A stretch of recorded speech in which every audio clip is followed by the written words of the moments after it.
Manipur ki ahanba oina Greencan Industries ki proprietor Justin Laishram ki matengdagi mapan suba Mahila IRB Battalion ki Caravan Model Bus ta mobile toilet install tawduna khutsinabagi thoram ama ngarang pangthokre.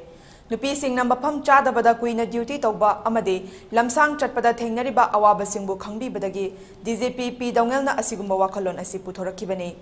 Asigumba mobile toilet install tawduna khutsinabagi thoramga mari lenena Greencan Industries ki proprietor Justin Laishram na haikibada yamna challenging oina ahanba oina semkibani makhatana su atopa singda tawrakigani haiki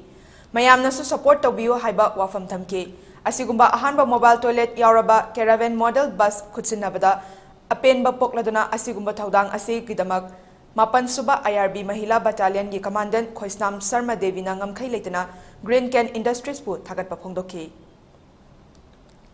challenging soigiba but then akoi da yamna tongningbam su phawna tawgiba habde koi sisi potse koi battalion gi koi